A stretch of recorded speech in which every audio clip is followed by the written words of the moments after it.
Alhamdulillahi haqqa hamdi, alhamdulillahi hamdan katsiran tayyiban mubarakan fi, nahmaduhu wa nasta'inuhu wa nastaghfiruhu wa nastahdihi wa natubu ilaih, wa la na'budu illa iyyah wa natawakkalu alaih. Allahumma fasalli wa sallim wa barik ala sayyidina Muhammad wa ala alihi wa ala ashabihi wa dzurriyyatihi wa man sara ala nahjihi wa man sanna bi sunnatihi wa man ihtada bi hadihi ila yaumil liqa'i rabbi, amma ba'd. Hadratal mukarramin yang kami hormati, segenap pimpinan dan pengurus Kamus Keluarga Muslim FKU 4 2001, beserta seluruh jajaran pengurus, begitu pula seluruh rekan-rekan semuanya peserta kajian kita pada sore hari ini.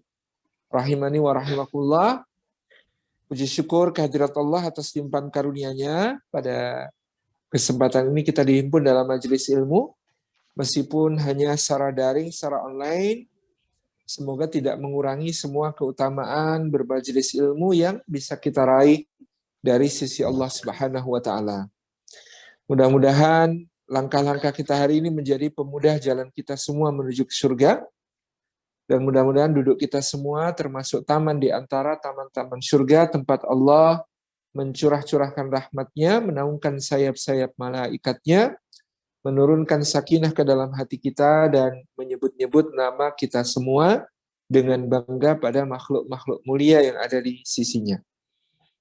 Hadirin hadirat yang dimuliakan oleh Allah Subhanahu wa Ta'ala, Allah Subhanahu wa Ta'ala menjadikan keluarga dan rumah tangga sebagai sarana kita mengabdi dan beribadah secara lebih luas dan leluasa untuk mendapatkan pahala-pahala yang besar dari Allah, untuk menjadi bekal kita semua di akhirat kelak, insya Allah kembali ke surganya Allah Subhanahu wa Ta'ala. Jadi Rasulullah SAW menyebut tentang rumah tangga itu sebagai man tazawwaja faqad istakmala nisfa dinihi. Siapa yang menikah maka dia telah menyempurnakan separuh agama. Fal yattaqillaha fi nisfil akhir. Maka hendaklah dia bertakwa kepada Allah dalam separuh yang lain lagi. Ini menunjukkan dengan seorang menikah, maka ada begitu banyak ruang ibadah yang bisa dipenuhinya sehingga disebut sebagai separuh agama. Demikian pula separuh agama mengandung pengertian karena pintu penyesatan yang dilakukan oleh syaitan itu ada pintu syubhat dan ada pintu syahwat, maka dengan pernikahan diharapkan tertutup salah satu pintu yang berbahaya untuk menyesatkan manusia, menjatuhkan manusia dalam kehinaannya. Demikian pula karena pernikahan adalah bagian dari ujian pemahaman tentang akidah, di mana Allah Subhanahu wa Ta'ala berjanji, iyakunu fuqara'a yughniyahumullahu min fadlih wallahu wasi'un alim. Kalau mereka yang menikah itu dalam keadaan fakir, Allah berjanji akan membuat mereka kaya dari karunia-Nya. Allah berjanji akan mencukupi mereka dari karunia-Nya, dan Allah Subhanahu wa Ta'ala maha luas, karunia-Nya lagi maha mengetahui. Jadi ketika kita menikah, maka inilah goals yang perlu kita canangkan di dalam keluarga kita. Bahwa relationship goal ya kita dengan pasangan adalah firman Allah Subhanahu wa Ta'ala, udkhulul jannah antum wa azwajukum tuhbarun. Masuklah kalian ke dalam surga, kalian dan istri-istri kalian digembirakan oleh Allah Subhanahu wa Ta'ala. Ini relationship goal-nya, kita kembali ke surga dan berpasangan dengan pasangan kita. Yang berikutnya ada family goals, yaitu jannatu adn yadkhulunaha ma'a man salaha min abaihim wa azwajihim wa dzurriyyatihim. Surga Aden, surga yang penuh keagungan yang mereka masuki bersama orang-orang yang melakukan amal saleh, yang berbuat kebaikan dari bapak-bapak mereka, istri mereka, maupun juga anak cucu keturunan mereka. Dan firman Allah tidak sebatas hanya untuk keluarga kecilnya, tetapi juga keluarga besar. Walladzina amanu wa taba'athum dzurriyyatuhum biiman alhaqna bihim dzurriyyatahum. Orang-orang beriman yang anak cucu mereka mengikuti di dalam keimanan, maka kelak akan kami himpun mereka beserta seluruh garis keturunannya ke atas maupun ke bawah di surga yang sama di sisi Allah Subhanahu wa taala. Maka dengan goals ini kita harus memandang keluarga sebagai wasilah kita semua untuk beribadah dalam rangka meraih surganya Allah Subhanahu wa taala. Maka keluarga ini dibangun di atas niat ibadah kepada Allah. Kita menikah untuk beribadah kepada Allah, untuk menyempurnakan ibadah kepada Allah Subhanahu wa taala. Orientasinya orientasi berkah. Bukan sekedar bahagia tetapi berkah. Di mana kita ketika menikah dulu mendapatkan doa-doa barakallahu lakuma wa baraka alaikuma wa jama'a bainakuma fi khair. Semoga Allah memberikan berkah kepadamu dan semoga Allah melimpahkan berkah atasmu dan semoga Allah menghimpun kalian berdua di dalam kebaikan, dalam al-khair. Maknanya kita siap untuk mendapatkan berkah, yaitu ziyadatul khairi fi kulli hal, bertambahnya kebaikan dalam segala keadaan, yaitu dalam doa barakallahu lakuma, semoga Allah berikan berkah kepadamu, yakni dalam perkara-perkara yang menyenangkan, perkara-perkara yang merupakan nikmat, perkara-perkara yang berupa karunia dan anugerah, perkara-perkara yang berupa mendapatkan, berupa kelimpahan, berupa kelapangan, berupa sesuatu yang kita capai, achievement dalam kehidupan. Itu harus didoakan berkah, karena dengan didoakan berkah dia menjadi kebaikan yang hakiki. Sementara kalau tidak didoakan berkah dan tidak diberkahi oleh Allah, dia berbahaya justru menjadi sumber kelalaian, sumber penyimpangan, dan mungkin sumber melemahnya komitmen sampai mungkin terjadi persoalan dalam kehidupan keluarga. Jadi kalau didoakan berkah, maka melesatnya karir, bertambahnya pendapatan, ya, capaian-capaian yang diraih, ya, anak-anak yang lahir, semuanya akan menjadi kebaikan kalau didoakan berkah. Menambah ketaatan kepada Allah, menambah kebahagiaan, menambah kecintaan, menambah kuat ikatan bonding antara suami istri dan juga bersama anak-anak. Itu karena berkah. Tetapi kalau tidak berkah, tidak didoakan berkah, maka ya bertambahnya pendapatan justru menjadi sumber keregangan, sumber melemahnya ikatan, sumber persoalan-persoalan baru, sumber masalah-masalah dan konflik yang semakin keras, ya, perselingkuhan bisa terjadi dan lain sebagainya karena tidak diorientasikan berkah. Na'udzubillah min dzalik. Maka dalam hal-hal yang membahagiakan, yang menyenangkan, harus ada orientasi berkah. Barakallahu lakum. Wa baraka alaikum, dan semoga Allah memberikan berkah atasmu. Ini dalam perkara-perkara yang dia berat, yang susah, yang berupa musibah, yang berupa kesedihan, ya, kesusahan, kehilangan, kesempitan, kekurangan, ya. Ini juga bisa menjadi sumber kebaikan selama didoakan berkah dan diberkahi Allah. Kalau tidak didoakan berkah, maka kesempitan, kekurangan bisa menjadi pemicu perpisahan. Ya, berbagai musibah bisa membuat putus asa. Berbagai persoalan yang ada bisa membuat kita menjadi menjauh dari Allah. Na'udzubillah min dzalik. Maka kita doakan berkah supaya musibah yang kadang-kadang niscaya karena memang bagian dari ujian keimanan dari Allah Subhanahu wa taala ini menjadi justru meningkatkan kualitas ibadah kita, meningkatkan kualitas hubungan kita, makin akrab, makin mesra, makin dekat, makin bisa saling support satu sama lain, makin bisa saling mendukung, saling menopang. Masya Allah. Yang berikutnya adalah yang kemudian di sana wajah bainakuma fi khair. Semoga Allah menghimpun kalian berdua di dalam kebaikan. Kebaikan di dunia adalah ketaatan kepada Allah.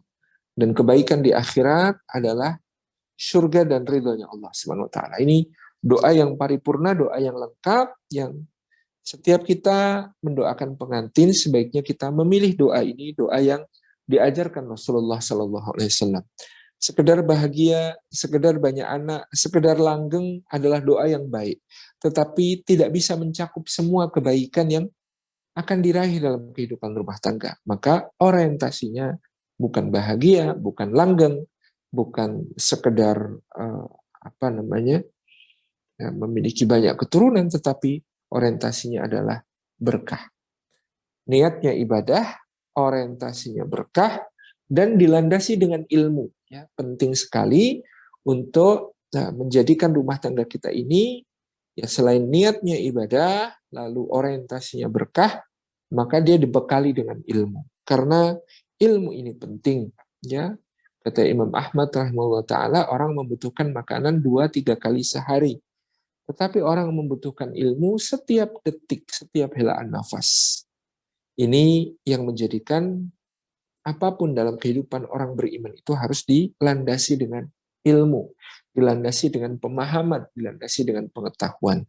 Termasuk ilmu tentang bagaimana berumah tangga yang baik, bagaimana menjadi suami yang baik, bagaimana menjadi istri yang baik, bagaimana menjadi bapak yang baik, bagaimana menjadi ibu yang baik, bagaimana menjadi orang tua yang baik, dan bagaimana menjadi anak-anak yang baik. Itu adalah ilmu yang tidak kita peroleh di sekolah. Ilmu yang tidak diajarkan oleh guru-guru kita dari SD, SMP, SMA, bahkan di bangku perkuliahan. Kita tidak mendapatkan hal yang mencukupi untuk menjadi bekal di dalam kehidupan mereka itu. Padahal dari SD sampai kuliah kita diajari ilmu eksakta, ilmu biologi, mungkin para rekan-rekan sekalian ya adalah para dokter gitu ya, diajari tentang ilmu yang berkaitan dengan profesi.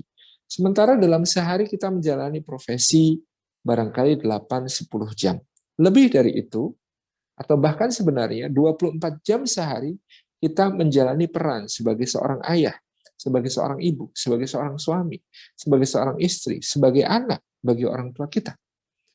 Tetapi ilmu untuk itu berbanding dengan ilmu yang kita gunakan untuk mengupayakan penghidupan ma'isyah ya, tadi ya, kita dididikkan dari SD, SMP, SMA, masuk perkuliahan, habis itu koas, ya, habis setelah koas kemudian internship, nanti ambil spesialis, tambah sekian tahun lagi, dan lain sebagainya.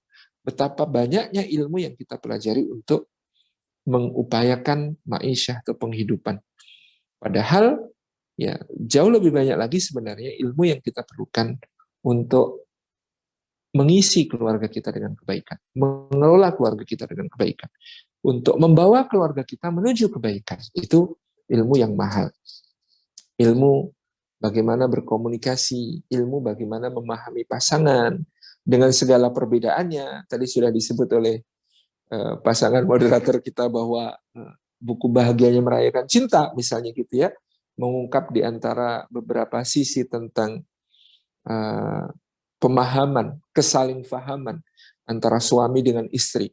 Baru membicarakan faktor beda laki-laki dan perempuan saja, kita sudah harus bicara tentang berbagai hal yang sangat-sangat mendasar, perbedaan fisiologis, perbedaan fungsi-fungsi organ, perbedaan metabolisme, perbedaan hormon yang bekerja pada masing-masing, maka menjadi perbedaan anatomi, juga perbedaan cara berpikir, perbedaan cara bekerja, perbedaan cara menghadapi persoalan, perbedaan cara berbicara dan menyampaikan sesuatu, perbedaan dalam menghadapi tekanan-tekanan dan masalah-masalah, perbedaan dalam menjaga kualitas hubungan, perbedaan dalam menyikapi hal-hal yang sensitif terkait relasi dan lain sebagainya. Sangat-sangat luar biasa kompleksnya. Baru berbicara tentang perbedaan kodrati antara laki-laki dan perempuan. Kita belum berbicara latar belakang keluarga. Karena bahkan latar belakang keluarga, ya, di luar kompleksitas tadi perbedaan laki-laki dan perempuan, juga lebih-lebih lagi menjadi perbedaan-perbedaan yang kadang-kadang bisa menjadi penghalang. Suatu hal simpel saja, ya.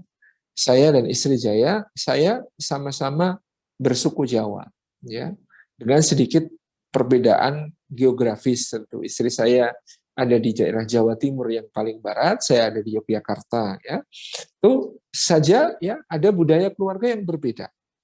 Contoh, istri saya lahir di keluarga yang ayahnya seorang pejabat teras di tingkat kabupaten, ibunya seorang ibu rumah tangga, ya. Kemudian di kebiasaan pagi misalnya, ibunya akan menyiapkan teh atau kopi beserta kemudian berbagai macam jajan pasar atau makanan kecil untuk sarapan ayahnya, menyiapkan sepatunya, kaos kakinya, tas kerjanya, semuanya, bahkan bajunya gitu ya, bajunya bapak disiapkan gitu ya. Kalau bapak berangkat pergi ke kantor, maka ibu mencium tangannya bapak, kemudian dilepas sampai di halaman, baru ibu akan masuk setelah bapak menghilang dari pandangan gitu ya.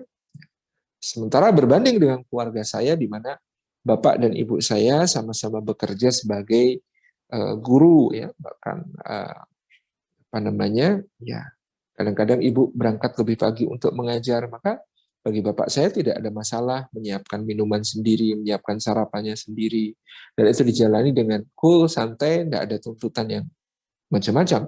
Demikian pula, ya, Pak Ibu saya juga tidak merasa terbebani bahwa semua urusan rumah tangga itu bisa dibagi, bisa didelegasikan, bisa saling mensupport satu sama lain. Ya, Bapak saya tidak canggung untuk kemudian mencuci piring ataupun bahkan kemudian mencuci baju dan lain sebagainya.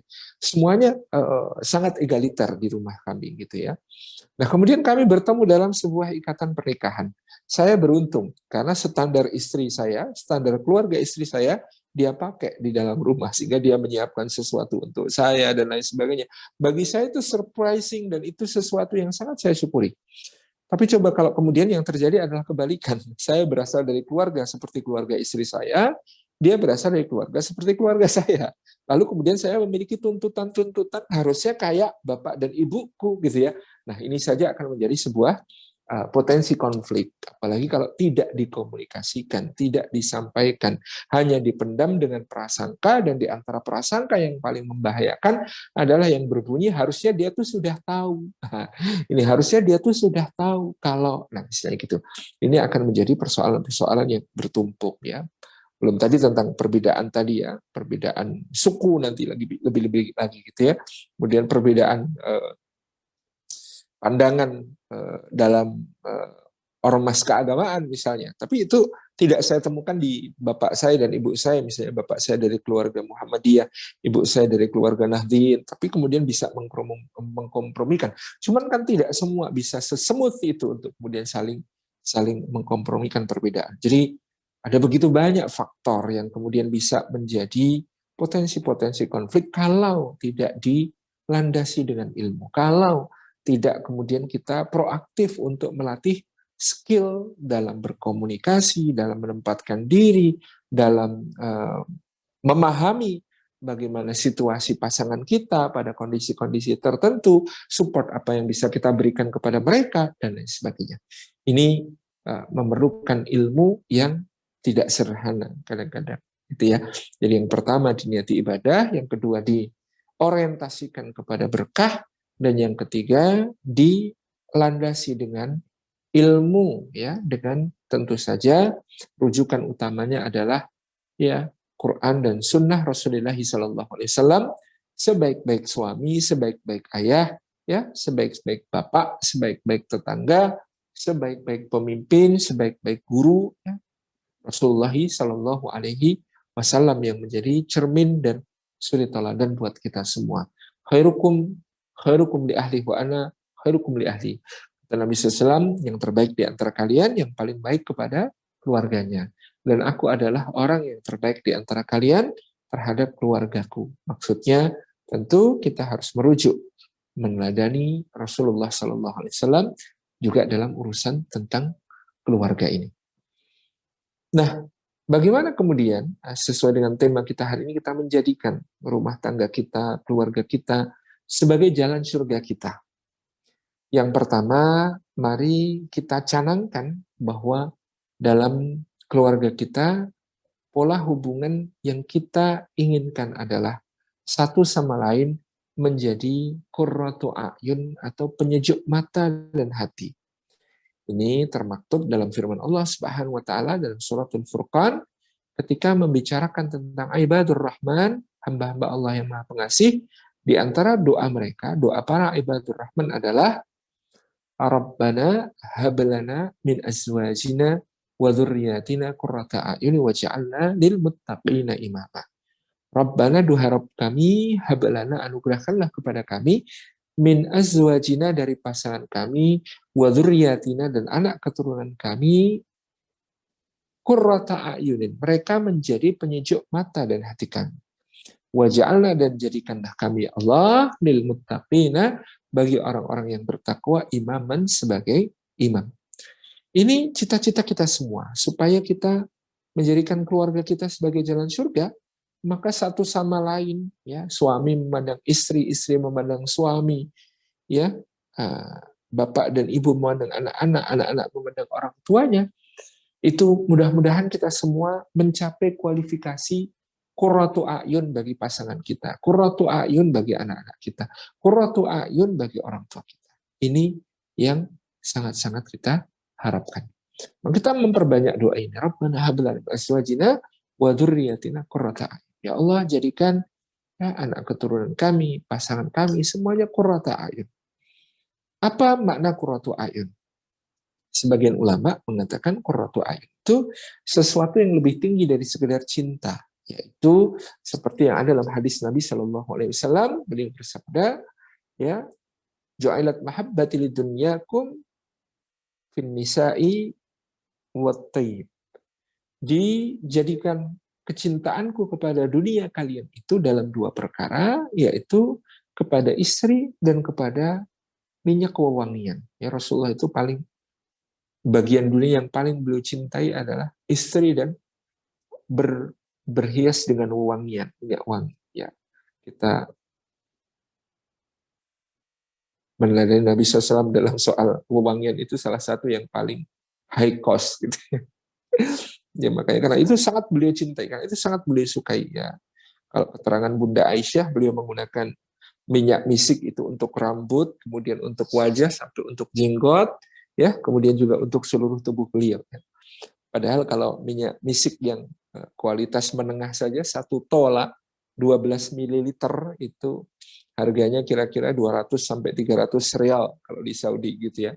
200 real berarti 800.000, dan 800.000 itu kalau 1 tola, itu kalau makainya kayak Rasulullah SAW 3 hari 4 hari habis.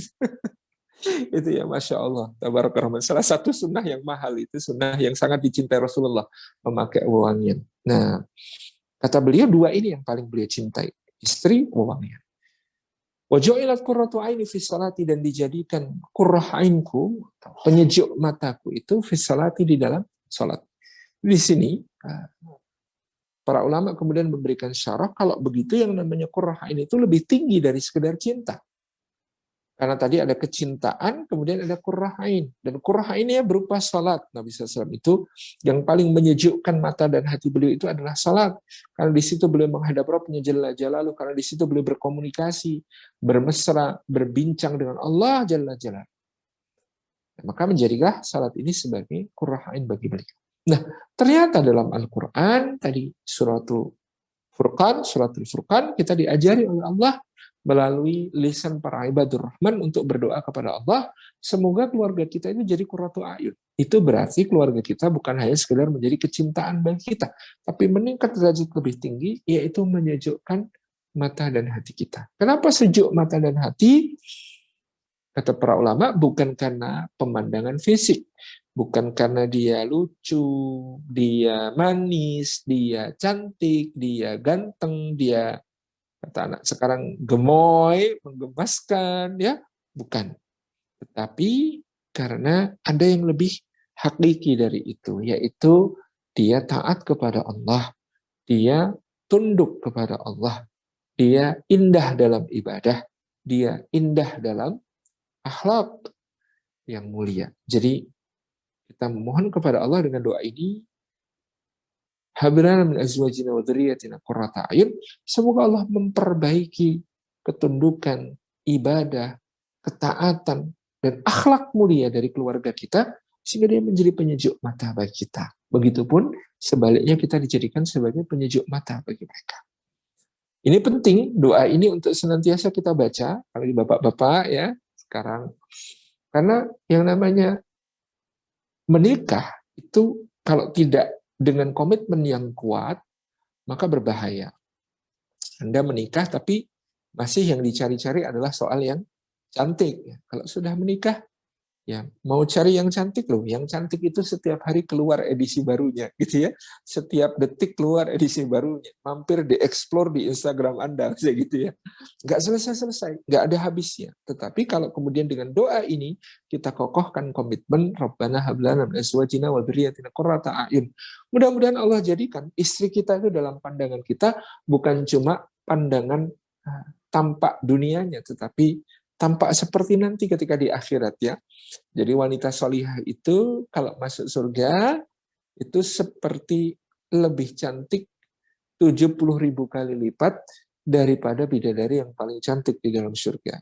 Masya Allah. Kalau kita sering-sering mengulang doa-doa ini, Rabbana hab lana min azwajina wa dzurriyyatina qurrata a'yun, lah mudah-mudahan dalam pandangan kita, pasangan kita ini, istri kita ini, ya tampak pemandangan atau wujud akhiratnya, yaitu penampakan akhiratnya itu 70.000 kali lipat lebih cantik daripada bidadari yang paling cantik ya. Kalau sekarang mungkin sedang menyamar kan gitu, menyamar pakai daster ya, ada sobeknya, menyamar pakai muka yang maskernya belum dihapus ya, menyamar pakai bau terasi karena masak sambel gitu ya, menyamar pakai apa namanya roll rambut yang belum dilepas dan sebagainya. Subhanallah, itu penyamaran ya, penyamaran itu sementara.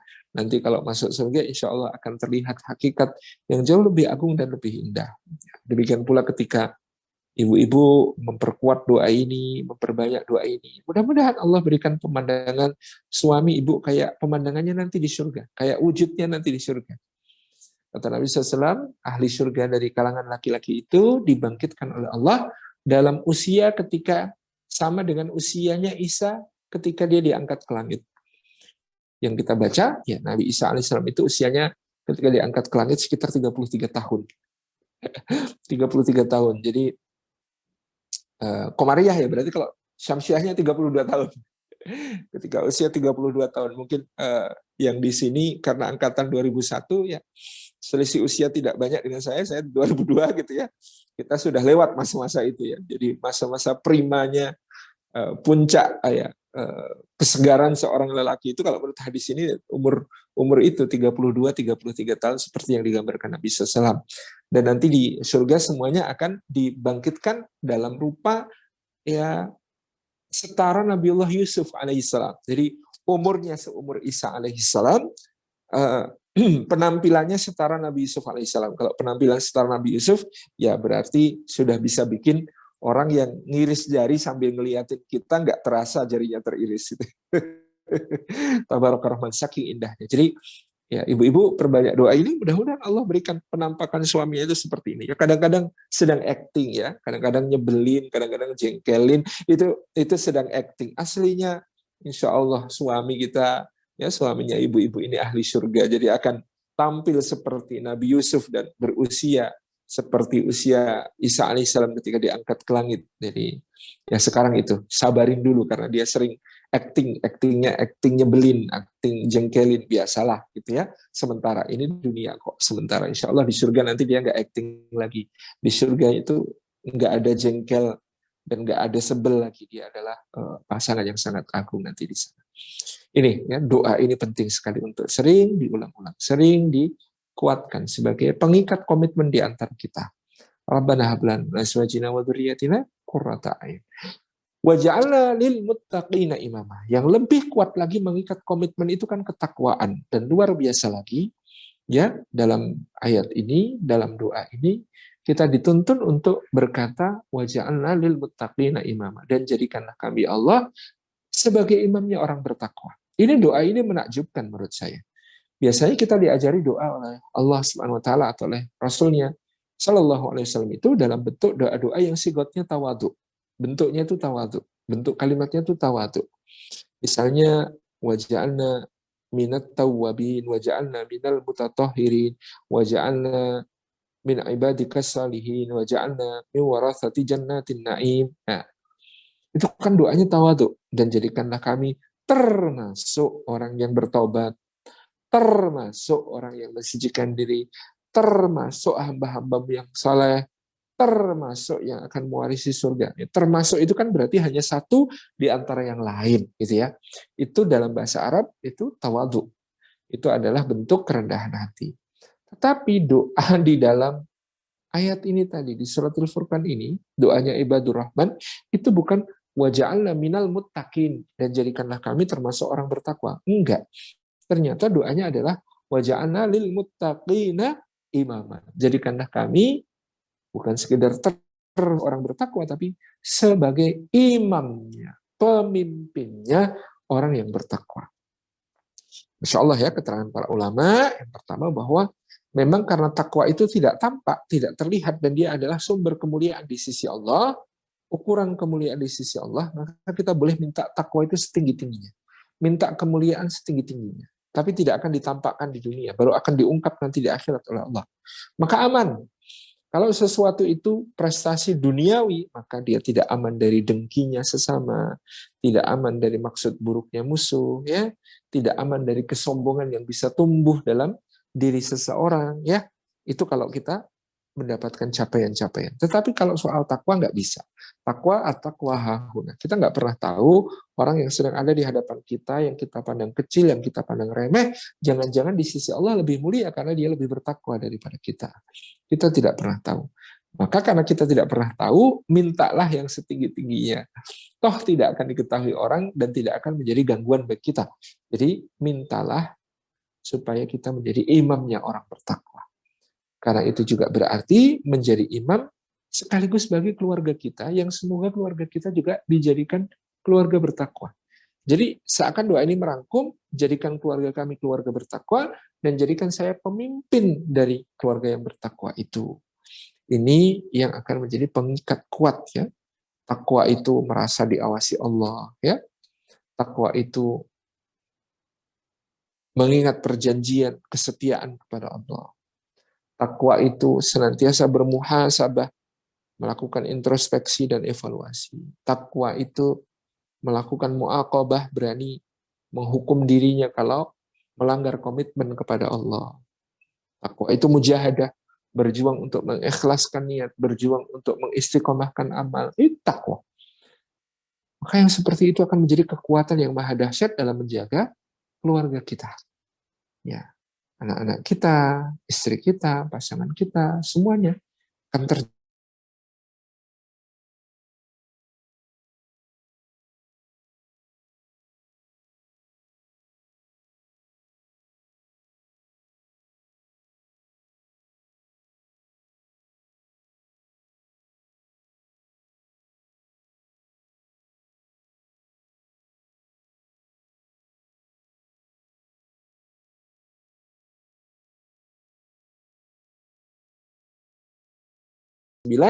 Wal yakhshal ladzina law taraku min khalfihim dzurriyyatan di'afan khafu 'alaihim falyattaqullaha wal yaqulu qawlan sadida.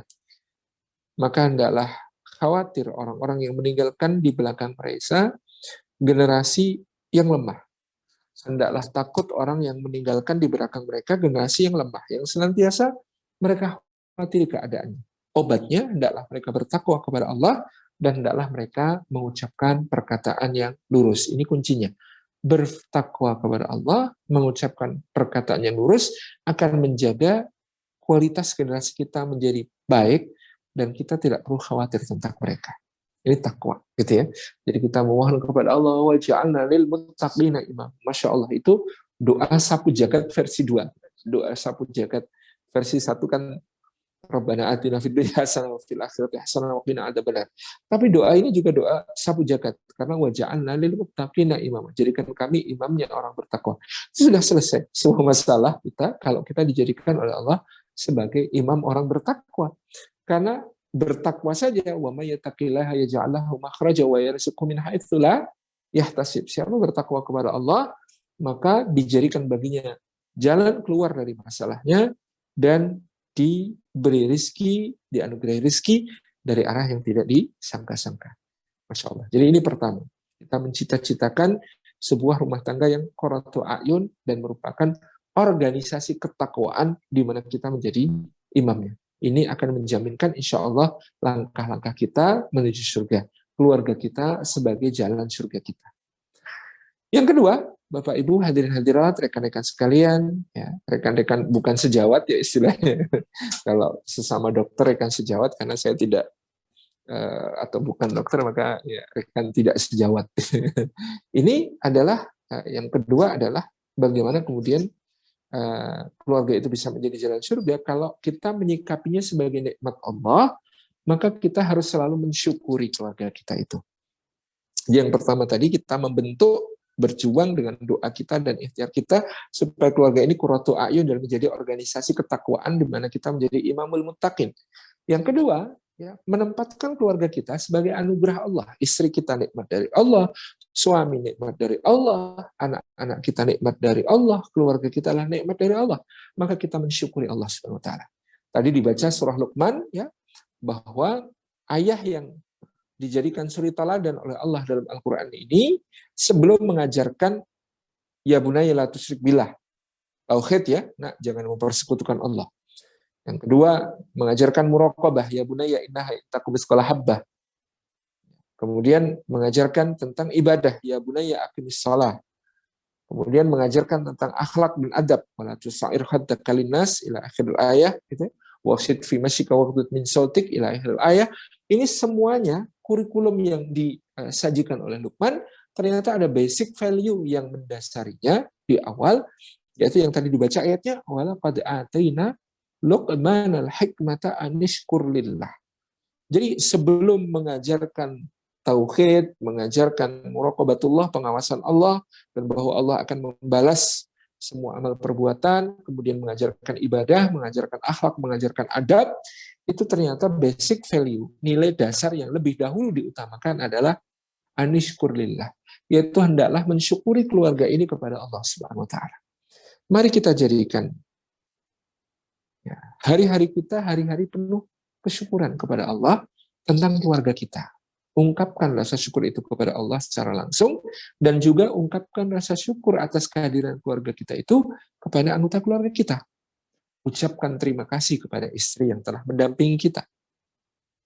Jazakillah khairan Umi, sudah berkenan untuk menjadi istriku, menjadi penjaga ketaatanku, membuatku terpalingkan dari dosa-dosa, bahkan mengatur rumah tanggaku, menjadikan rumah ini senantiasa beres, baik ya, mengatur belanja dengan sedemikian rupa sehingga cukup, mendidik bahkan ya, setelah mengandung, melahirkan, menyusui anak-anak, bahkan menanamkan nilai yang baik untuk mereka. Masya Allah, nggak kebayang kalau tanpa kamu akan seperti apa. Jazakillah khair. Nah, ini ungkapan-ungkapan ini harus dipersering ya, dari suami kepada istri. Demikian pula dari istri kepada suami. Jazakallah khairan, Mas, sudah berkenan untuk menjadi imam kami, memimpin kami, insya Allah memimpin menuju ke surga dengan ketakwaan, dan berkenan untuk bekerja demi kami, membanting tulang sampai linu-linu ya, memeras keringat sampai kering gitu. Jazakallahu khairan ya. Capek dan lelah, mudah-mudahan berhadiah surganya Allah Subhanahu wa taala. Persering ungkapan-ungkapan rasa syukur dari istri kepada suami. Apresiasi apa-apa yang diraihnya, apa-apa yang dicapainya. Ya, berikan support dengan cara memberikan pujian yang proporsional, memberikan penghargaan, ya, menghargai sikap maupun memberikan ruang kepadanya untuk mengembangkan diri. Ya, ini adalah cara bersyukur yang luar biasa. Jadi, kemudian kepada anak-anak pun demikian ya, jangan sungkan untuk mengatakan terima kasih kepada anak-anak kita. Jazakumullah khairan ya nak, sudah mau belajar Al-Quran hari ini. Masya Allah. Tidak ada yang lebih membuat ayah dan ibu bahagia selain anak ayah dan ibu menjadi ahlul Quran. Pernah nggak mengungkapkan seperti ini? Gitu ya. Jangan-jangan kita cuma nuntut, ayo ngaji, ayo ngaji. Tapi anak-anak itu nggak punya motivasi untuk ngaji karena apa? Ya, buat apa sih ngaji? Ternyata tadi diberikan, makasih ya kalau kamu nanti jadi ahli Quran, ya akan memakaikan mahkota untuk ayah dan bunda di akhirat. Jazakallah khairan ya, mau ngaji ya mas ya, gitu ya. Wah ini insya Allah akan menjadi kebaikan mereka. Motivasi yang sangat kuat untuk mereka, ya mereka diapresiasi, dihargai pada hal-hal yang mereka lakukan ya dengan penuh perjuangan itu ya. Makasih ya mas sudah mau doain abah dan umi habis sholat tadi berdoa Allahumma firli wali walidayya warhamu maka marobeni sofir. Oh masya Allah itu doa yang sangat berharga untuk ayah dan ibu. Ayah dan ibu banyak dosanya, banyak salahnya sama kalian. Siapa tahu dengan doa-doa kalian maka akan diampuni oleh Allah, diangkat derajatnya oleh Allah di surga nanti. Makasih ya mas ya sudah doain abah dan umi. Itu dia akan ingat terus sampai tua, nggak perlu diingatkan, dia pasti akan mendoakan kita. Kenapa? Dia tahu ketika dia mendoakan kita waktu itu, kita mengapresiasi seperti ini. Jadi iklimnya itu harus kita bikin iklim syukur yang luar biasa. Makasih nak, makasih Mi, makasih ayah, makasih bunda. Ini harus sering-sering terucap di dalam rumah tangga dan keluarga kita, memberikan apresiasi, menghargai, gitu ya. Jangan berfokus pada kekurangan. Ini sebagai contoh, ada seorang anak makan, habis makan dia pakai piring dia terbuat dari kaca beling ya, diangkat piringnya mau dibawa ke tempat cuci piring ya. Ketika dinaikkan ke tempat cuci piring itu karena dia belum sampai ya, merucut bahasa Jawanya, lepas dari tangannya secara tidak sengaja, piringnya jatuh kemudian pecah dengan bunyi yang berdenting. Nah, melihat itu ya kita bisa mengukur apakah kita orang yang bersyukur ataukah enggak tentang anak-anak kita. Apa yang dikomentari pertama? Upayanya yang luar biasa dan penuh tanggung jawab untuk membawa piring dari tempat dia makan menuju ke tempat cuci piring, ataukah jatuhnya piring itu yang kita komentar lebih dulu, padahal dia nggak sengaja, padahal dia bukan bermaksud begitu. Tapi kita fokus pada hal yang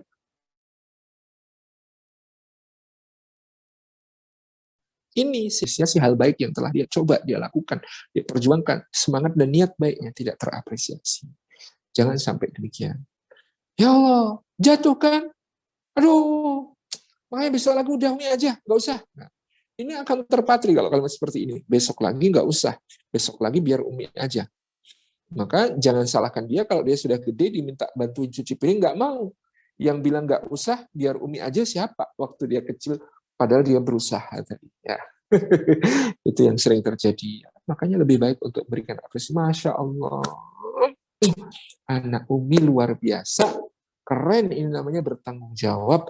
Habis makan piringnya mau dibawa ke tempat cuci piring, qadarullah ternyata jatuh ya nak ya, nggak apa-apa nak, yuk kamu yang bersihin, yuk Umi bantu yuk. Kalimatnya perhatikan, kamu yang bersihin, Umi bantu yuk, nggak apa-apa yuk. Oh keren kok anak Umi tadi sudah berusaha, udah nyoba bawa ke sini ya. Qadarullah jatuh ya soalnya kurang tinggi, masih sebentar lagi. Makanya nanti makan yang banyak biar cepet tinggi, biar bisa masukin ke wastafelnya ya. Gitu. Ini dia akan belajar begitu banyak hal. Dia belajar bahwa ikhtiarnya diapresiasi. Wah itu namanya keren, itu namanya bertanggung jawab. Maka besok lagi akan dia lakukan lagi hal-hal yang baik ini. Karena apa? Diapresiasi. Yang berikutnya dia disebut, ayo kamu yang bersihkan ya, Umi bantuin. Meskipun Uminya mengerjakan lebih banyak daripada yang dia lakukan, tapi subjek utama adalah dia, anak kita, yang kemudian akan bertanggung jawab untuk membersihkan itu. Kita sekedar membantu, meskipun bantunya lebih banyak daripada yang dikerjakan oleh dia. Tapi itu akan memberikan kepadanya kepercayaan diri untuk aku harus bertanggung jawab pada apapun yang terjadi. Nggak perlu takut, nggak perlu kemudian menjadi trauma, bekerja tanggung jawab. Betapa banyak nilai-nilai yang bisa kita ajarkan kepada mereka. Ya, dengan hanya kalimat-kalimat yang kita ubah sedemikian rupa, ya, daripada langsung fokus kepada kecelakaan yang terjadi, tapi lupa untuk mengapresiasi apa yang sudah dia lakukan. Ini yang kedua. Yang ketiga, keluarga ini insya Allah akan menjadi jalan surga kita kalau kita menempatkan mereka sebagai amanah yang harus dijaga. Jadi mereka adalah amanah yang harus dijaga. Firman Allah Subhanahu wa taala, "Ya ayyuhalladzina amanu qu anfusakum wa ahlikum nara." Wahai orang-orang yang beriman, jagalah dirimu dan jagalah keluargamu dari api neraka. Wa quduhan nas wal hijarah 'alaiha malaikatun ghiladun shidad la ya'sunallaha ma amarahum wa yaf'aluna ma yu'marun.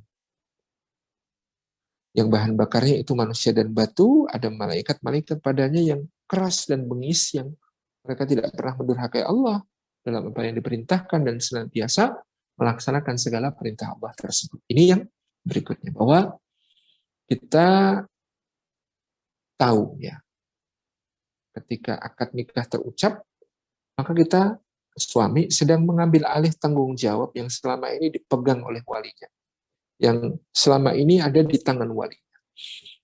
Tanggung jawab untuk memimpin anak ini yang menjadi istri kita untuk menuju ke surga.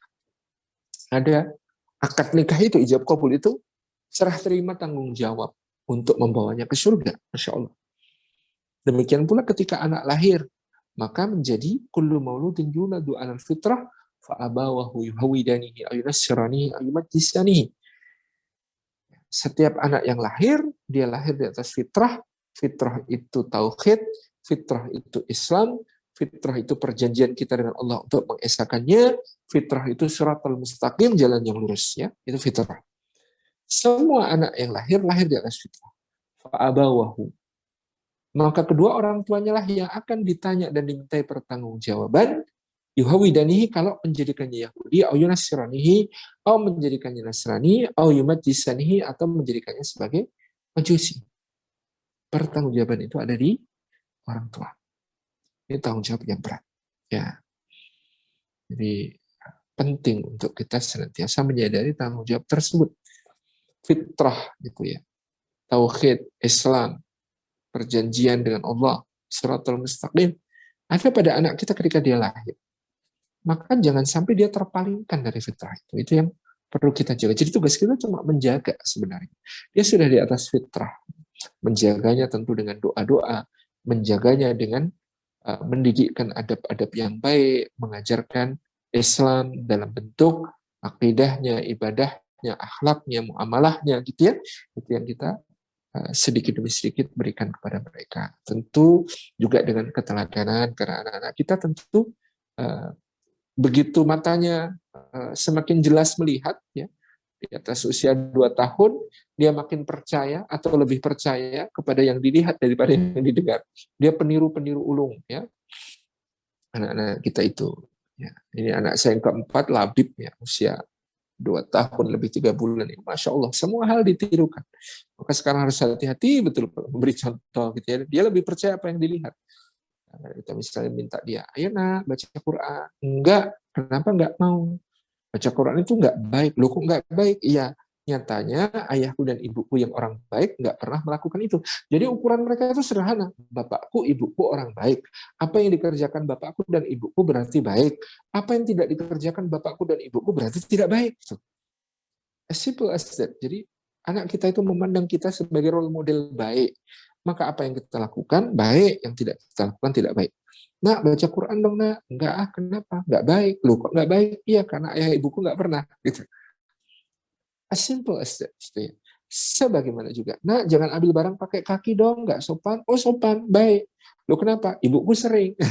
Ini semuanya adalah ukurannya dari orang tua. Ya. Ku anfusakum wa ahlikum nar. Jagalah dirimu dan keluargamu dari api neraka. Maka Rasulullah SAW pernah memuji seorang bapak karena sangat concern dalam menjaga amanah berupa anak-anaknya. Dia letakkan sebuah cemeti atau cambuk di atas pintu rumah. Dia berkata kepada anak-anaknya, nak, kalau kalian mendapati ayah kalian ini melanggar larangan Allah, maka masing-masing kalian, nak, cambuklah ayah kalian ini. Cambuklah, semuanya punya hak untuk mencambuk ayah. Tapi sebaliknya pula, kalau ayah mendapati kalian melanggar apa yang dilarang Allah, maka ayah minta izin, bahwa ayah berhak untuk memukul kalian, untuk meluruskan kalian, untuk mengembalikan kalian kepada Allah, untuk membuat kalian selamat dari kemurkaan Allah. Ini yang luar biasa. Jadi tanggung jawab yang besar membuat kita harus menjaga keluarga kita ini.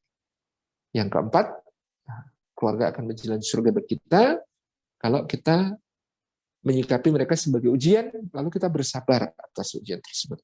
Tentu dalam kehidupan rumah tangga tidak ada yang mulus, semut, terus tanpa ada masalah. Pasti ada masalah, pasti ada persoalan. Ya, persoalan-persoalan itu bagian dari ujian Allah. Istri menjadi ujian bagi suami, suami menjadi ujian bagi istri, anak-anak menjadi ujian bagi orang tua menjadi ujian.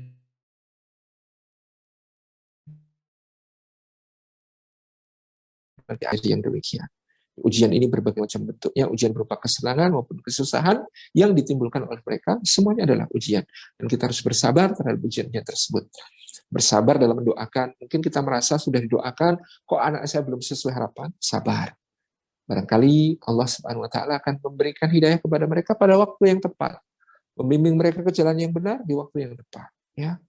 Kadang banyak orang tua tidak menyadari bahwa mereka lah penghalang kesalehan anak. Ya mereka terus berdoa. Tentu doa mereka tidak sia-sia, tetapi Allah kadang-kadang menganugerahkan hidayah kepada anaknya ketika kedua orang tua ini meninggal, gitu ya. Sudah meninggal baru anaknya dapat hidayah, gitu ya. Tapi tadi doa itu tidak akan pernah sia-sia, jelas gitu ya. Nah, yang jelas sabar ya, tidak istiqjal, tidak tergesa-gesa dengan ujian yang menimpa kita karena keluarga kita, istri kita atau anak-anak kita.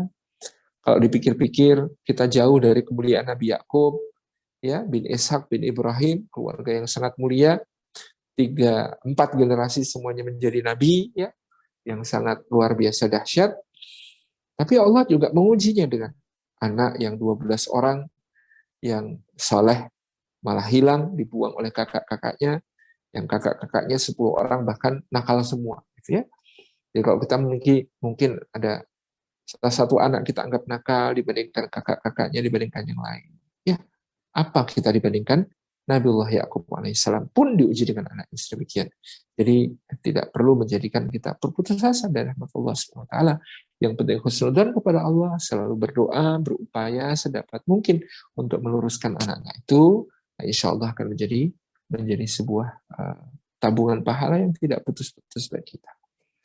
Yang terakhir, yang kita perlu jadikan jalan keluarga kita menuju ke surga adalah kita juga harus waspada kalau suatu saat salah satu anggota keluarga kita bisa menjadi musuh bagi kita. Inna min azwajikum wa auladikum aduwwul lakum fahdaruhum. Bisa jadi kondisi tertentu ada setan membajak kontrol atas anak kita atau pasangan kita, lalu mereka menjadi musuh bagi kita. Tentu musuhnya bersifat temporer, karena mereka bukan musuh kita. Yang jadi musuh kita adalah setannya yang menguasai mereka, membawa mereka untuk mengajak kita kepada keburukan-keburukan, untuk mengkondisikan kita menuju kemaksiatan-kemaksiatan. Na'udzubillah min dzalik. Maka dari saat seperti itu, ya harus waspada. Jadi ini semuanya ya dari qurratu a'yun, nikmat untuk disyukuri, amanah untuk dijaga, ujian untuk disabari, sampai musuh yang bisa jadi ada, lalu kita perlu waspada tentangnya. Ini adalah jalan ya menjadikan rumah kita, keluarga kita sebagai jalan kita menuju ke surga. Saya kira demikian yang dapat kami sampaikan. Mohon maaf atas segala yang kurang berkenan. Wassalamualaikum warahmatullahi wabarakatuh. Waalaikumsalam.